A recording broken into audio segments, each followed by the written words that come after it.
Friends பார்த்தீங்கன்னா, மீனாவும், முத்துவும் வந்துட்டு போனத கேட்டுட்டு ரோகிணி ரொம்ப ஷாக்காகி போறாங்க. அம்மாட்ட வந்து புடிச்சு சத்தம் போடுறாங்க. "எப்படி அவங்கள்ட்ட எவ்வளோ தூரம் பேச விட்ட?" அப்படின்ற மாரி பேசுறாங்க.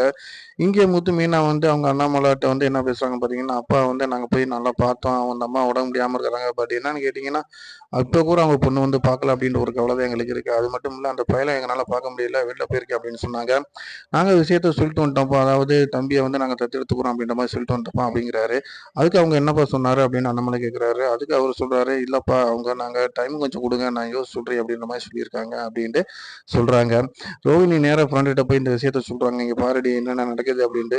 தத்து எடுத்து வச்சுக்கிட்டாங்கன்னா, கடைசியில வந்து என்னுடைய விஷயம் பூரா தெரிஞ்சு வரும்ல அப்படின்ற மாரி சொல்றாங்க. ஏன்டி அங்க வந்து வளர்றது உனக்கு நல்ல விஷயம் தானடி. நீயும் பார்த்துக்குறல்ல தம்பிய அப்படின்ற மாதிரி ரோஹிணியோட ஃப்ரெண்டு சொல்றாங்க. ஆனா அத கேட்குற மாதிரி இல்ல நம்ம ரோஹிணி. இல்ல கண்டுபிடிச்சிருவாப்புல முத்து. ஏன்னா முத்த பத்தி உனக்கு தெரியாது அப்படின்ற மாரி பேசுறாங்க.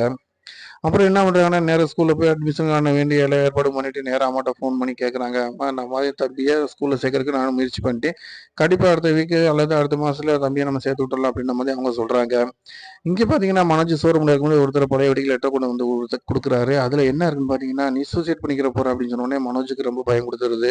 யார் என்னை இப்படி பிளாக்மெயில் பண்றாங்கன்னு தெரியாம அப்படியே திணறிட்டு வெளில வந்து நடுங்கி நிக்கிறாரு. ஆனா இத யார் செய்றாங்க என்னங்கிற அப்படின்னு தெரியல. கண்டிப்பா வந்து முத்து, மீனா சைடுல யாரும் இருக்க மாட்டாங்க. அதே மாதிரி வந்து நம்ம மனோஜ், ரோஹிணி சைட்லயும் யாரும் இருக்க மாட்டாங்க. பட் ஆனா ரோஹிணிக்கு பிடிக்காதவங்க தான் இந்த மாரி பிளான செய்வாங்க அப்படின்ற ஒரு டவுட் இருக்கு. கண்டிப்பா நீங்க உங்களுடைய கருத்துக்கள பதிவு பண்ணுங்க. தொடர்ந்து பாருங்க. லைக் பண்ணுங்க, ஷேர் பண்ணுங்க, சப்ஸ்கிரைப் பண்ணுங்க.